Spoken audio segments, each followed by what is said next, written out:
안녕하십니까. 반갑습니다. 진짜 시황의 최수창입니다. 네. 이제 어제 만기가 끝났죠.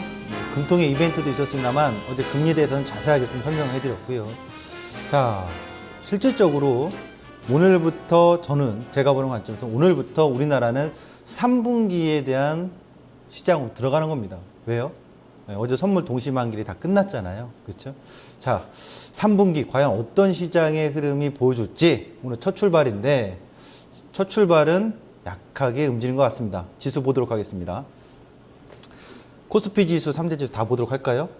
코스피 지수 2053포인트 아침에 떠서 시작했습니다만 결국 또 갭상승 음봉의 형태로 눌리면서 약세로 전환합니다. 전일 종가 대비. 코스닥도 마찬가지죠. 전반적으로 양대 지수가 더 살아나가지 못하고 아침에 반짝 살아서 시작하는 듯 하지만 시초가는 장중 흐름을 계속 찍어 누르는 모습들이 펼쳐지고 있어요. 수급을 잠깐 보도록 할까요? 수급을 보니까요. 지금 보시면은 수급 상황에서 개인 투자자분들만 주식에 코스피 주체 매수가 들어오고 있어요. 1358억 정도.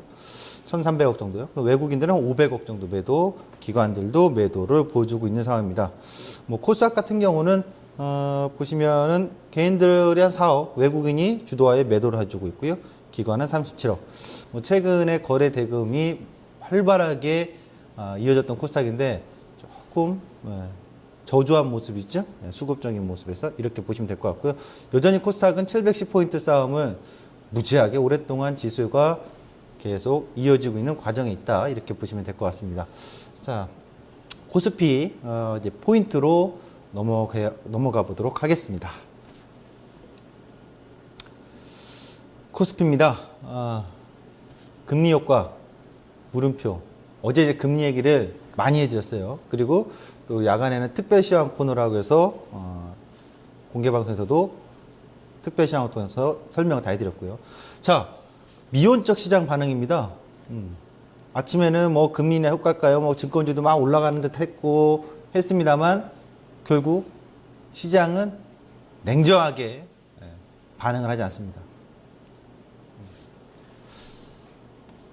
그러면서 오늘 시장을 보니까요. 특징적으로 이런 종목만 움직입니다. 첫 번째, 미디어 산업, CJ, CGV, 쇼박스, 화장품주, LG, 생활건강, 아모레퍼시픽, 여행주, 하나투어, 모두투어, 제약주. 이 종목만 아침에 뭐 지금 시간은 어떤지 모르겠어요. 제가 이 스튜디오 오는 시간이 있었기 때문에 헐헐 움직였었는데 금리 인하랑 효과가 있는 거예요? 아니 실질적으로 그 다음 내용 경기 민감주가 반응이 미온적이잖아요. 금리 효과는 결국 경기 민감주들을 살려놓으려고 그들이 살아나야 뭔가 좀 더 시장이 활기가 돌기 때문에 시장이 안 좋아서 금리 인하를 했으면 이런 종목들이 반응이 빨라져야 되는데 그래야 시장의 흐름이 좋아질 수 있는데 그러지 못한 오늘 하루입니다. 향후에 금리 효과 어제 얘기했던 걸 잘 참고하시면 좋을 것 같고요. 결국 오늘 시장을 보면 가는 종목만 또 오늘 올라가는 모습이고 계속 좋지 않고 어둡고 답답하고 밀리는 종목군들은 힘의 반응이 미온적이더라, 약하다 이렇게 볼 수 있는 하루의 시장 코스피 포인트의 특징입니다. 그럼 이제 코스피 시장에서 주목해야 될 건 뭘까요? 2분기 실적 아니겠습니까? 만약 이런 상황에서 시장을 강하게 돌려놓을 수 있는 모멘텀이라면, 그러니까 어떤 전환을 확 해서 힘을 좀 불어넣으려면 금리는 이제 나왔고 추경이 나와야 되겠죠. 할까요? 제가 봤을 때 할 겁니다. 현 정부 정책에서 제가 한 라인이 있어가지고 정보를 아는 건 아닌데 제가 보는 투자 관점이나 어떤 정책적인 관점이라면 할 거라고 봐요. 추경. 금액이 문제인데요. 금액까지는 제가 알 수가 없고요. 할 가능성이 저는 8, 90% 나오지 않겠느냐? 이달 말에. 그리고 2분기 실적이 이제 중요합니다. 정말 안 좋을 것 같아서 시장의 분위기 안 좋고 실적도 안 좋을 것 같은 업종들이 굉장히 많죠. 컨센서스가. 그런데 정말 2분기에 예상치보다 좋아졌다. 이러면 그 구간에서는 반전의 모멘텀이 나올 수 있지 않을까. 결국 우리는 이제 이 코스피 국내 시장에서 이슈는 이걸 좀 지켜봐야 되겠고요. 잠시 후에는 이제 글로벌 이슈를 좀 살펴보겠는데, 자, 과연 그러면 이 특징주들이 어떻게 지금 시점에서 우리가 상황을 봐야 될지 설명을 통해서 설명드리겠습니다. 자료를 통해서 설명드리겠습니다. 먼저 CJ/CGV 보도록 할까요?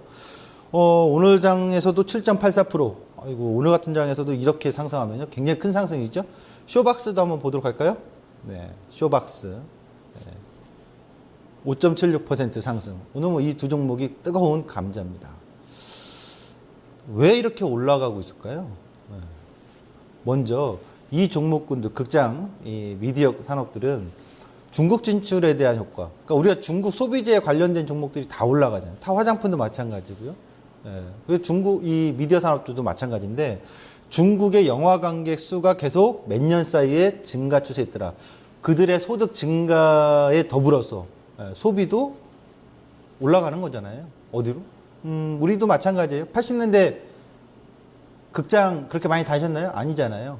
90년대 쉬리라는 영화를 통해서부터 우리나라 한국 영화가 급속도로 성장했던 것처럼 소득 증대에 따른 중국 영화 관객이 증가하는 추세에 있었다. 그러면서 CJ/CGV는 계속해서 상승 모멘텀을 받아왔다. 앞으로는 어떨 거냐? 다음 자료를 보도록 할게요. 중국의 영화 산업 규모입니다. 이 빨간색 구간이 중국 박스오피스 수입입니다. 그러니까 티켓 파워라고 보시면 되겠죠. 여전히 연평균 상승 추세에 있습니다. 2015년도 그렇고, 이거 2014년도까지 자료인데요. 15년, 16년도까지도 증가 추세에 있을 가능성이 높다라는 전망치들이 많아요. 다음 자료를 보도록 하겠습니다. 이건 뭐냐면 영화 배급사의 시장 점유율인데 1위가 뭐 차이나필름, 화샤, 광센, 보나인데 여기서 주목할 것은 화이트브라더스입니다. 왜요? 쇼박스가 화이트브라더스랑 손을 잡으니까, 제휴를 하니까. 그래서 우리나라에 4군데의 배급사가 있죠. CJ/CGV, 롯데시네마, 쇼박스, 그다음 뉴라는 신생기업. 여기서 롯데시네마만 중국의 모멘텀이 없어요. 없다고 해도 돼요. 굉장히 약해요. CJ/CGV랑 쇼박스는 중국의 모멘텀이 있다. 그래서 더 뜨거운 감자가 되고 있다. 이렇게 보시면 되겠습니다. 다음입니다. 이제 다음 자료를 넘겨서 보여주시죠. 다음 자료가 영화 산업이 아니었네요. 예, 여행주로 가겠습니다. 여행주는요, 지금 모두 투어가 4%, 강원랜드 레저 2%, 호텔신라 1%, GKL. 레저는 이제 카지노나 우리 여행 쪽으로 보시면 되겠죠. 하나투어까지 이렇게 움직이는데, 최근에 나온 뉴스는 메르스 때문에 위축될 거라고 하는데 왜 오를까요? 한국이 위험하니까 국내 여행객들이 해외를 다 나가나요? 그건 아닌 것 같고요. 보도록 하겠습니다. 자료에. 어떤 기사들이 나왔냐면 메르스 여파로 한국 관광 취소 외국인이 6월 1일부터 현재까지 2시간 전까지 나온 기사니까요. 8만 5천 명에 육박한다. 거의 10만 명 찍겠어요. 취소하는 게. 분명 좋지 않죠. 근데 여행주가 왜 올라갈까요? 저도 그게 참 아이러니해요. 여행주가 왜 올라갈까요? 분명 외국인들이 이렇게 취소를 하고 있으면 여행주에 대한 실적 모멘텀이 향후에 좋지 않을 것은 뻔할 텐데요. 자료를 보도록 하겠습니다. 다음 자료. 나오죠? 이게 아니군요. 예, 제가 착각했습니다. 다음 자료는. 이 관광객 부분에 취소가 이렇게 나오기 때문에 하는데, 여행주들에 대해서는 좀 이렇게 봐야 될 것 같아요. 그동안에 선반영된, 그러니까 실적에 대한 선반영? 그러니까 이것이 지금 전혀 시장에 반영은 되고 있지 않다. 이렇게 보시면 될 것 같아요. 현재. 그냥 가격 변동의 추이, 단기 급락에 따른 리바운딩 성격? 전 좀 그렇게 봐야 될 것 같아요. 그리고 이 여행 관련주하고 화장품주, 둘 다 중국 소비 모멘텀이잖아요. 근데 여기서 진짜 타격을 보는 건 분명 관광주들은 와야 되잖아요. 그렇죠? 국내 와야만 실적인 모멘텀 받을 건데, 다음 자료에 이제 설명드릴 건 화장품주들인데, 화장품주들은 꼭 한국에 내방하지 않아도 괜찮을 겁니다. 왜? 온라인으로도 쇼핑할 수 있으니까요. 자, 화장품 보도록 하겠습니다. 오늘 한국 콜마 12% 상승, 코스맥스도 5% 상승, 코스톤 2.2%, 아모레퍼시픽도 1.1%. 전반적으로 화장품주들이 오늘 또 올랐어요. 지금까지 설명드렸던 이 종목군들은 이전에 실적의 모멘텀을 받으면서 계속 올라왔던 신고가 종목들입니다. 그러다 보니까 고점권에서 좀 변동이 생기고 흔들리더라도 신저가 내려가는 종목은 더 빠집니다만 이런 종목들은 빠져도 리바운딩 자꾸 가격이 기간 조정 거치면서 움직이고 있다. 이런 특징이 가격 조정이 있다는 얘기예요. 신저가 나온 종목들은요. 기간 조정이야 추세 조정이잖아요. 그냥 쭉. 이 종목들은 신고가 나오다가 급락이 나오니까 기간 조정의 가격을 같이 보여주고 있다. 이렇게 보시면 되는데 화장품주에 대한 생각은 이렇게 보도록 할 겁니다. 자료를 보여주시죠. 화장품의 중국 시장의 성장률인데요. 미국이나 일본의 성장률은 5%도 안 되는데 뭐 10% 정도 성장률입니다. 어마어마한 연평균 성장률이죠. 이것도 마찬가지예요. 중국의 소득이 증대하다 보니까 네. 화장품 소비도 증가하는 추세입니다. 다음 자료를 보도록 하겠습니다. 중국의 스킨케어 시장 점유율 부분인데요.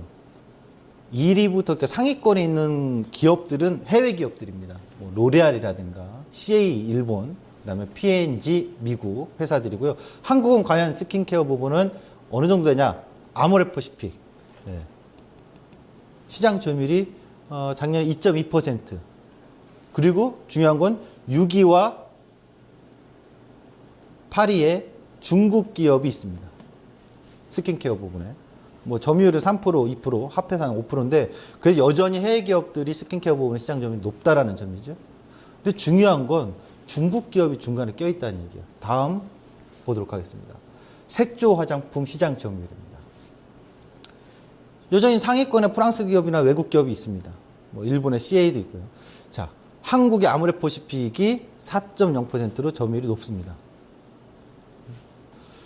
중국 기업들이 그 밑에 점유율을 차지하고 있습니다. 이제 앞으로 화장품주에 대한 생각은 이렇게 좀 하셔야 될 것 같아요. 이런 자료 제가 왜 보여드리냐면 최근에 중국의 시진핑 주석의 부인이죠. 여사 평리 위안인가요? 네. 자국 화장품에 대해서 홍보를 좀 하고 있어요. 본인이. 그러니까 그 유명하신 유명 인사가 해외 화장품이라 자국 화장품을 사용한다. 네. 애국심일까요? 어쨌든 자국 화장품에 대한 사용을 권장을 좀 하고 있다는 점 주목하셔야 돼요. 그러니까 우리나라 화장품은 지금 중국 모멘텀으로 계속 올라왔던 건 좋은데 실적이 좋았잖아요? 그럼 중요한 건 향후에 우리가 해외 기업들하고의 점유율 싸움도 있겠지만 더 중요한 건 중국의 로컬 기업들이 치고 올라오는 거에 따라서 시장 점유율이 좀 뺏길 수도 있다는 점. 그게 향후에 리스크 우려겠죠. 지금은 저렇게 잘 달리고 있는데 누가 뭐라고 하겠습니까만은 앞으로 특히 내년부터는 그런 성장률의 어떤 둔화 또 중국 로컬 기업들의 성장률 요것이 아마 우리나라 화장품 업체에 좀 우려할 부분 또 포커스가 되지 않겠느냐 이런 점을 좀 주목하셔야 돼요. 그래서 지금 시점에서 메르스 여파 때문에 뭐 화장품주가 이것보다는 그것은 단기적인 어떤 심리적인 효과라고요. 꼭 내 방을 해서 화장품을 삽니까? 온라인으로도 사시는데요. 그렇죠. 그런 점에 있어서 중국 관련된 화장품주들은 지금은 그동안 중국 성장에 대한 모멘텀으로 올라왔고 충분한 성장했고 앞으로는 과연 더 추가적인 성장을 할 거냐 아니면 중국 로컬 기업과의 경쟁이 심화되면서 점유율 또는 영업이익률의 둔화 이런 부분이 나타날 거냐라는 변수를 실질적으로 보셔야지 그냥 뭐 메르스 때문에 빠진다 이렇게 볼 수는 없다. 저는 이렇게 봅니다. 다음 자료 보도록 하겠습니다. 다음 자료 보면요. 중국 로컬 기업들이 상해 자와 자란 그룹이 있는데 최근에 영업이익률도 꾸준히 매출과 함께 증가하는 추세예요. 자료화면 보시면. 그러니까 그만큼 그동안에 중국 로컬 기업에 대해서 우리는 등한시했고 오로지 한국 화장품만 잘 팔린 줄 알았는데 꼭 그렇지도 않더라. 전체적인 성장을 해주고 있다는 얘기죠. 이런 점에 주목을 좀 해야 되겠다 이렇게 보시면 되겠고요. 뭐 주요 브랜드들이 나오는데 네, 참고를 해보시면 좋을 것 같아요. 네, 다음 자료 보도록 하겠습니다. 일본의 시세이 중국 지역 매출의 역신장세입니다. 그러니까 일본 제품에 대해서 일본에 대해서 어떤 역사 인식이나 이런 갈등 때문에 그런지 모르겠지만 일본 제품은 조금 둔화되는 과정이 좀 있고요. 로레알, P&G, 시세이도, 유니레버 등 전체적으로 해외 기업들이 점진적으로 조금씩 하락하고 있다는 점. 누가 뺏어먹고 있는 거예요? 한국이 아무래요? 그렇지 않단 말이죠. 중국 로컬 기업들이 그 점유율을 야금야금 좀 더 뺏어가고 있다는 거. 그러니까 우리나라 기업만의 점유율이 향후 둔화될 우려가 아니라 중국 시장 내에서 전체적인 해외 기업들이 점유율이 좀 줄어들고 있는 추이다라는 얘기죠. 그래서 그 안에서 중국 로컬 기업들이 치고 나온다는 점. 이런 거 우리가 화장품주의 투자 관점에서 공부를 해야 되지 않겠습니까? 오로지 메르스는 아니다 이거예요. 다음 자료를 보도록 하겠습니다. 다행인 것은 현재 아모레퍼시픽, LG생활건강이 중국 시장 내에서의 영업이익률이 크게 둔화되고 있지는 않다라는 점. 아직까지 양호한 흐름을 보여주고 있다는 점. 향후의 예상 컨센서스도 마찬가지입니다만 주목할 것은 동부증권 리서치 자료에 따르면 2016년, 17년도에는 영업이익률이 좀 성장이 아니라 둔화돼서 정체될 가능성을 좀 예상했더라고요. 그러면 과연 이 시점에서 화장품주 공격적인 배팅이 맞을까요? 아니면 조금은 더 신중한 투자 관점이나 신중한 매매가 필요할까요? 제가 볼 때는 좀 더 신중해야 되지 않을까? 이렇게 좀 우리가 화장품주들을 볼 수 있을 것 같습니다. 이 화장품주 이제 다 자료가 나온 걸로 왔는데 차트를 통해서 한 번만 살펴보도록 하겠습니다. 화장품주 한번 보겠습니다.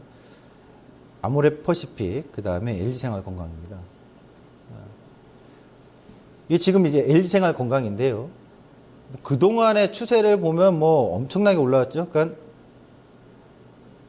이거 주봉으로 봐드릴게요. 너무 길게 올라와서 실질적으로 방금 보셨던 자료에 의해서 2009년도부터 막 성장했던 게 나오잖아요. 중국 성장률이. 화장품 쪽. 그러니까 그 소비 형태에 따라서 실적 모멘텀으로 계속 올라왔고 잠깐 부침이 있었습니다만 그래도 또 올해도 올라왔는데 중요한 것은 기술적으로 끊겼어요. 제가 보는 관점에서 기술적으로 끊겼다는 건 대량 거래량이 터져서 지금 LG생활건강 양음 장대 음봉을 눌러버렸다. 그러면 이 가격대가 지금은 저항이란 말이죠. 정확히 얼마요? 대략 87만 원 정도. 저항받고 밀리는 가격이기 때문에 LG생활건강 지금 눌리는 가격이라고 볼 수는 없다 이거예요. 가격 조정에 어떤 변화가 있을 수 있는 위치에 있다, 놓여져 있다. 또한 수급도 개인 투자자들 수급만 최근에 올라왔던 구간, 지금 누르는 거에서 개인 투자자 수급이 강해지고 있고 기관들은 좀 매도하는 관점이기 때문에 고점권에서의 유의를 좀 해야 되지 않을까? 대놓고 뭐 청산하세요! 이렇게 표현하기는 그렇지만 매수를 섣불리 나설 자리는 아닌 것 같다. 그리고 기존에 갖고 있던 분들은 적절히 이익 실현 좀 하는 관점의 고민을 해보실 필요성이 있지 않을까? 이렇게 기술적으로 보여지고 있고, 아모레퍼시픽입니다. 아모레퍼시픽은 아직 끊기진 않았어요. 그런데 이것 또한 중요한 것이 40만 원인 것 같습니다. 액면 분할 이후에 이 40만 원대에서 힘싸움을 계속 형성하고 있다는 점. 그래서 40만 원대를 돌파하더라도 다시 눌릴 경우에는 유의를 해줘야 될 가격대가 아닌가. 뭐 이렇게 보여집니다. 그래서 단순히 메르스 여파가 아니라 실질적인 향후 실적 모멘텀이나 중국 시장에서의 변화를 포커스로 보시면서 대응을 하셔야 될 것 같다. 이렇게 좀 말씀드리겠습니다. 이제 다음 자료를 보도록 하겠습니다. 이게 뭐냐면 중국 소비시장의 전자상거래인데요. 이제 내방 계획을 통해서만 화장품주가 성장은 아닐 것이다. 중국의 전자상거래, 모바일 상거래들이 엄청나게 증가하고 있거든요. 그러니까 정말 우리나라의 꼭 내방이 아니더라도 우리나라 제품들을 이런 온라인 거래를 통해서 할 수 있다는 점. 그래서 제가 봤을 때는 아까 여행하고 화장품주 봤을 때 여행주는 분명 타격이 있을 가능성이 있어요. 내방객이. 근데 이런 그 소비재, 이렇게 제품, 굳이 오지 않아도 온라인 통해서 살 수 있는 제품들은 뭐 향후에도 좀 관심을 계속 둬야 되겠다. 잘만 팔린다면 이런 식으로 중국의 소비시장의 변화도 여러분들이 살펴볼 필요성이 있다. 이렇게 말씀드리겠습니다. 글로벌 이슈죠? 넘어가도록 하겠습니다. 글로벌 시장 이슈는요. 미국 FOMC 회의를 주목하셔라. 16, 17일. 그 시점에서의 우리나라 또는 해외 증시의 어떤 변화의 흐름이 나오지 않겠느냐 예측을 좀 해보고요. 미국 소비 예상은 전혀 호조세로 보여줬어요. 그렇죠? 좋게 나왔단 말이죠. 그럼 결국 금리 인상 하겠다는 얘기잖아요. 말이 많습니다. 안 한다, 뭐 내년에 하겠다. 하면 그 시점부터 고민하면 되는데 대다수의 전문가들이나 관계자들은 9월 달로 예측을 하고 있죠. 이번에는 뭐 희박할 거라고 보고 있고요. 그리스 협상과 FOMC에 쏠리는 결국 6월 달에는 그리스 문제입니다. 그리스. 그렇죠? 그리스의 협상은 계속 지지부진합니다만 뭐 시간을 계속 임박해서 해결이 좀 됐으면 하는 바람이 있고 또 그렇지 않겠느냐라고 보여주고 있어요. 자, 금통위 금리보다 저는 추경의 편성에서 주목을 하자 이렇게 말씀드렸습니다. 금리 효과 어제 다들 들으셔서 아실 거예요. 예, 그 점에 대해서 주목하실 건 오히려 추경일 것이다 이렇게 예상을 해봅니다. 다음 자료를 통해서 가도록 하겠습니다. 시황 전략이죠. 레버리지 자, 5월 18일부터 이 방송을 했습니다. 내려왔을 때 보시죠. 내려왔을 때 잡으셔도 된다. 12,000원까지는 온다. 12,000원은 따다다닥 사거리일 동안 만나서 청산 시점 언급했고 유의하자. 잡을 자리 아니다. 이탈하는 과정이 보인다. 그리고 11,300원에서 11,000원에 1차 분할 매수 지점이 있다. 그리고 아직 저점 터닝은 표현 안 했어요. 쭉 내려오면서 1,900원, 1,700원의 지지 반등이 중요해 분할 매수 가격 2차 자리가 있다. 그리고 만기 전에 그림 그려드렸죠? 이 하락 추세대를 만나는 과정인데 바로 올라가서 만나나 내려갔다 올라가서 만나나 만나는 과정이 있을 것이다. 이게 지금 레버리지 전략이란 말이에요. 다음 자료를 통해서 가도록 하겠습니다. 코스피 200입니다. 어제 이제 특별시황에 BOD가 올라와 있으니까 참고하시면 되는데 보실 텐데 오늘 제가 이제 그림을 설명드릴 거는 3분기 얘기입니다. 그리고 7월 중순까지의 7월 17일 정도까지의 시장 고조폭에 대한 얘기입니다. 먼저 3분기 9월까지 시장 추세. 중립 이하의 약세 구간이 우위다. 우위 가능성. 그러니까 약세 구간일 것이다. 시장이. 약하다 이거예요. 3분기까지. 하락 마디가 좀 더 힘이 있을 것이다. 상승 모멘텀보다. 굉장히 중요한 건데 조건은 단언하는데 단 266을 회복하면 뭔가 바뀌었지만 이게 중요한 게 아니에요. 뭐가 중요하냐면 글쎄요.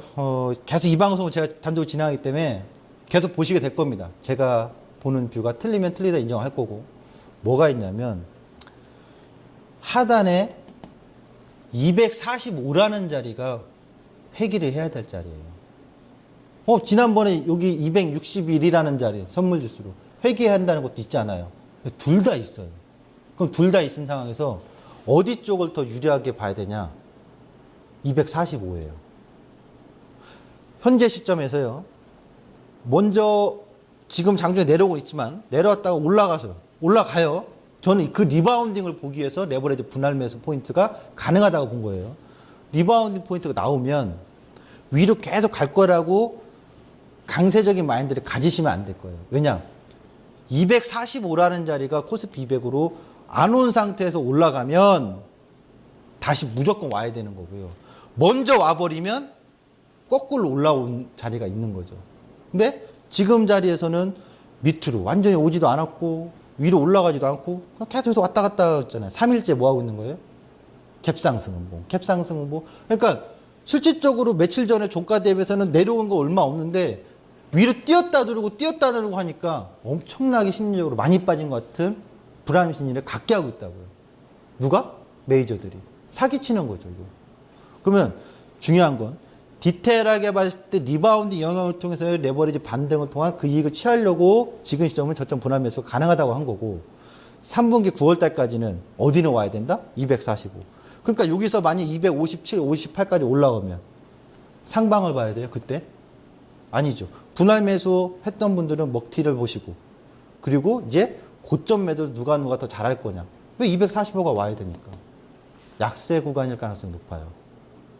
이건 뭐 나중에 더 디테일하게 그림 그려드릴 건데 자, 이 가격대를 메모해 보시죠. 코스피 200으로 요 범위를 해놨잖아요. 이게 7월 중순까지 가능성이 있지 않을까라고 봐요. 뭐냐면 261, 259.10, 257이 상단 역할을 할 것이고 하단은 249.50, 248.50, 246.10, 243.50인데 제가 봤을 때는 259.10과 246.10, 250점 땡땡과 248.50 요 고저폭 범위 안에서 굴곡 박스가 될 가능성이 높다. 언제까지?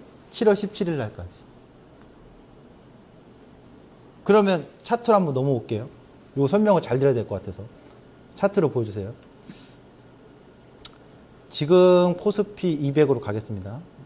내려갑니다. 지금 현재.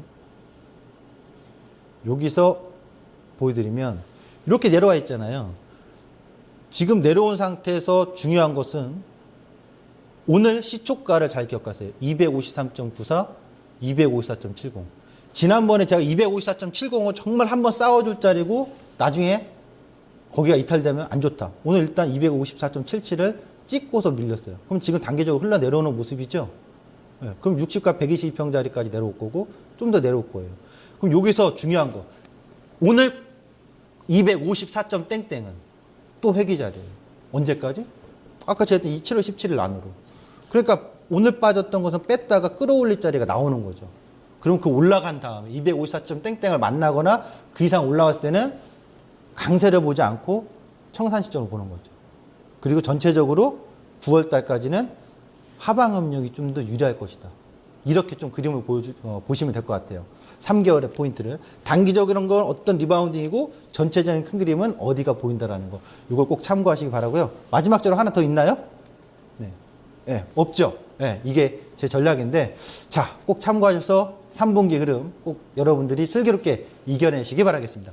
저는 다음 주 월요일 날 찾아뵙겠습니다. 감사합니다.